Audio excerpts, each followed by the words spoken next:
Hi Ryan, my name is Talon. I love your videos. Golfit Athletics is awesome. I have a quick question. How do I maximize the distance out of my favorite club, the driver?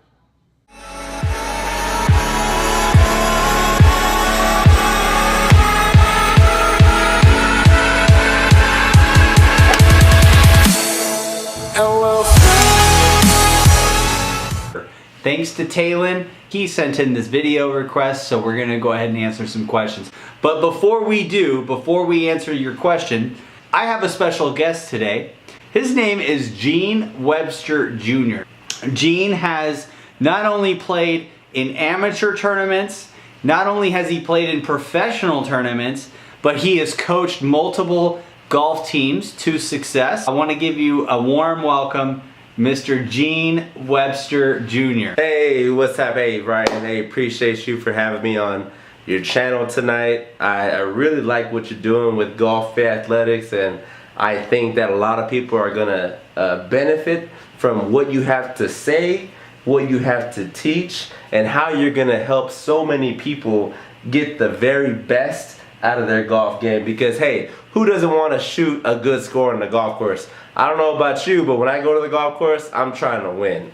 So tonight we have a question about how to hit the ball farther, how to get the most out of your driver. Well, so let's talk about the driver. One thing, the driver is, it's the longest club in your back, okay?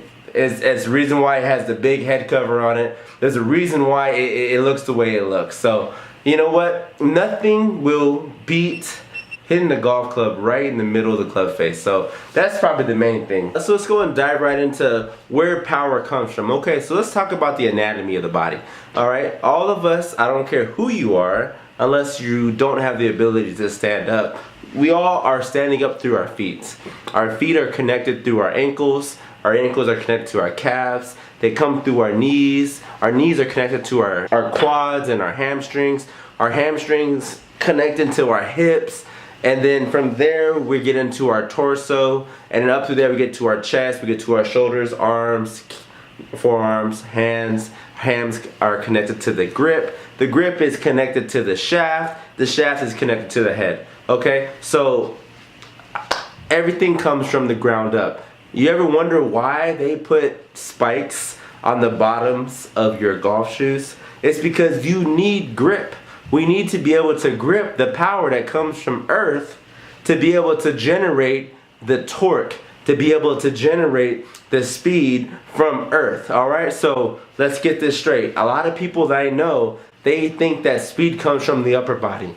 Okay, yeah, it's true, but we got to be able to generate speed from the ground up. Okay, so I've always have mentioned this from all the seminars I've done, all of the junior golf clinics I've done. I can always spot a great golfer or a good golfer based on what their grip looks like and what their setup looks like. Okay, so first thing first, let's make sure we have a nice setup, a nice athletic setup. I want you guys to feel like you're Derek Jeter.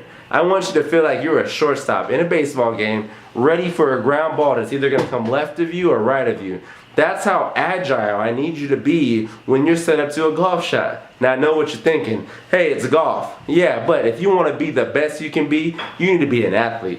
And that's why you came to Golfit Athletics, right? Okay, so let's get in a nice athletics posture right on the balls of our feet. Okay, and from there, I want you to feel the energy that is coming up through the earth through your shoes. Okay, because we're going to use that. The next thing you can do is start to increase the amount of club head speed that you have.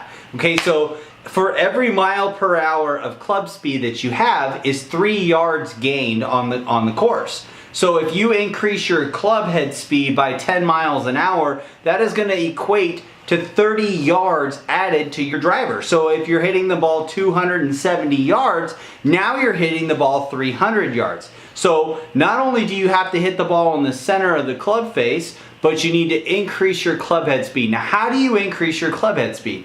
You need to do speed training exercises along with strength and conditioning and flexibility, because along with the strength and the flexibility comes club head speed. Because essentially what you want to do is you want to turn your body into a rubber band. So you're gonna load and explode. You're gonna load and you're gonna explode, but you have to know what your pressure points are. You have to know what your torque, where your torque is held. You have to know what body motion needs to take place. Not only are you rotating the hips, but you're rotating the shoulders at the same time, and you gotta learn how to hit the ball with your body. One of my favorite teachers, one of my best friends, his name is Steve McDonald.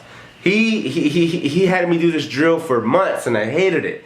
He put a rubber ball about this wide and I had to hold it between my legs. And what that forced me to do was it forced me to keep the weight on the inside part of my legs, on the inside part of my feet, because if you get that weight on the outside part of your feet, you'll lose your power. Let's keep the power within, okay? So keep the power within. Let's keep the weight in between our legs, in between our feet, okay? And then from there, we're gonna go ahead and just rotate our body from the ground up, through the hips, through the torso, all the way up through the upper body to the arms, to the hands.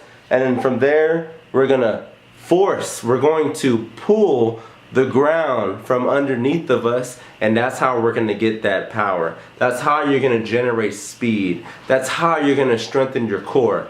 That's how you're gonna hit the ball farther. You know, I hope I can help. I hope what I said resonated a little bit, and I hope that what Ryan teaches will get you to where you wanna go, whether you're trying to be on tour, whether you're trying to make a college golf team, hey, whether you're trying to just break 100. And keep following Golfit Athletics and you will get to where you want to go. I'm going to pass it right back over to Ryan. Gene, thank you so much for your input. It is highly valued.